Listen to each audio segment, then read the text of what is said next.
I see you are, I tell you be. I see you are, I tell you be. I see you are, I tell you be. Nothing to see, nothing to see, nothing to see.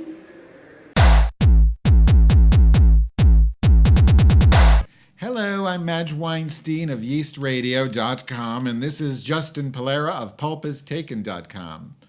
First, let's have a wrap-up of what happened last week. By the time you watch this program, the $700 billion bailout bill will have already been voted on. This despite the fact that hundreds of economists have said there is no reason to rush this through without first looking at the alternatives. But this just in, Justin, the bailout was rejected in the House, and I don't have time to rewrite the script. That happens. The Chicago Tribune compiled U.S. Environmental Protection Agency data on air pollution. The EPA concluded that Chicago, the city where we live, has the worst air quality in the entire country. That's scary. This pollution is mainly due to the fact that there are several polluting factories within the city limits. One notable polluter is the Finkel & Sons steel plant on the edge of the snotty Lincoln Park neighborhood. Now, this factory needs to be closed. And so our viewers should write letters to Mayor Daley, I take it? I think Mayor Daley, because he's the one that he's the reason it's open, because he has some program he wants, industry in Chicago, but he forgot that industry pollutes. It's kind of dumb. Ecuador's citizens approved a new constitution for the first time. Ecuadorians will have social benefits such as health care and housing for the poor. China is expanding its efforts to reduce the population of the world. Cadbury chocolates tainted with the poisonous industrial chemical melamine were found in Hong Kong, Taiwan, Australia, and melamine is the same chemical China used to sicken 10,000 Chinese babies by poisoning their powdered milk earlier this month. And now, Justine gives us a summary of what happened in the arts. First, Paul Newman sadly passed away at age 83 last week. Josiah McElhenney, the Irish and New York living artist, has two exhibitions simultaneously, one at Donald Young Gallery in Chicago and the other at Andrea Rosen Gallery in New York City. Francis Alys opened an exhibition at the Renaissance Society, the first in this season, on September 29th, this Sunday. The exhibition includes Bolero and the Politics of Rehearsal. Alys said that the short 9-minute animation Bolero took him nearly 9 years of drawing to complete, Wow. showing minimum results from maximum effort, something we can all relate to. Alys went on to say that sometimes doing nothing leads to something, and sometimes doing something leads to nothing. I'm sorry, but that's a pile of crap. It took him 9 minutes to make a 9-minute cartoon. It's called lazy. 9 years. That's what I meant. I understand. It's not lazy, it's about labor. It's about conning people into giving you grants. Go ahead. The Refuge Center for Artists in Recovery opened an exhibition entitled The Blank Space Exhibition at North Star Medical Clinic in Lincoln Park, Chicago. Rashid Johnsons has two exhibitions ongoing right now, a show called The New Escapist Promised Land, Garden, and Recreation Center at Monique Meloge Gallery, and it runs through October 11th. Mr. Johnson transforms the white-walled Monique Meloge space into a cozy retreat. The dark wood paneling and potted plants lull and seduce the viewer in.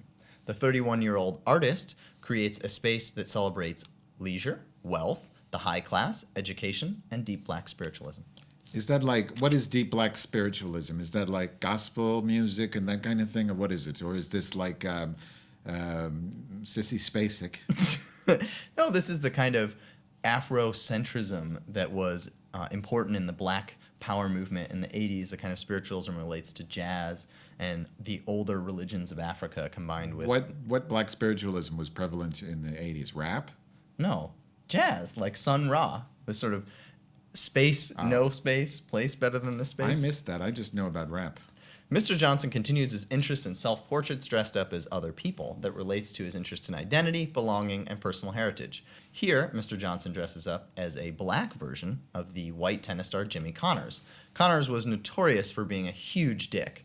Johnson squeezed his huge namesake into a pair of tennis shorts, thus lampooning Connors' temperament. So what you're saying is he had a huge schlong.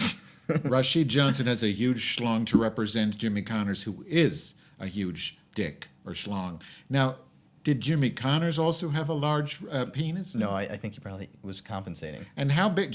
How big is this penis on the Rashid Johnson? Where does he live?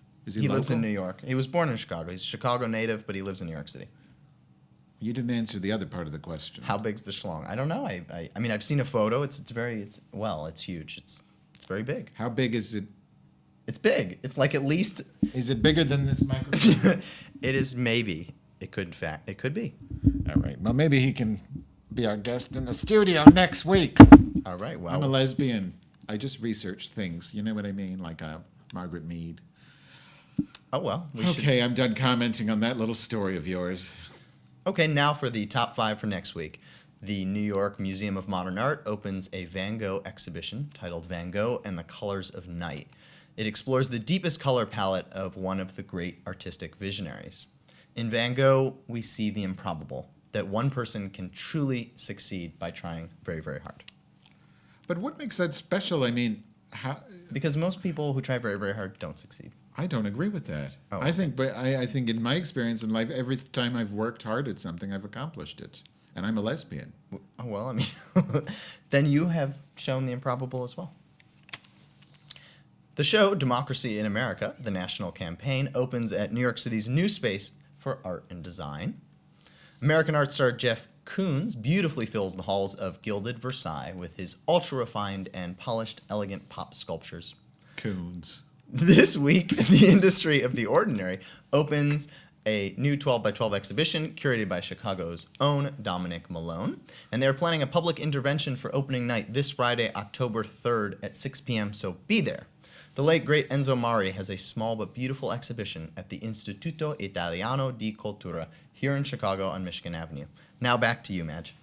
In the weeks to come, I expect John McCain to dump his totally ridiculous running mate and replace her with Rudy Giuliani.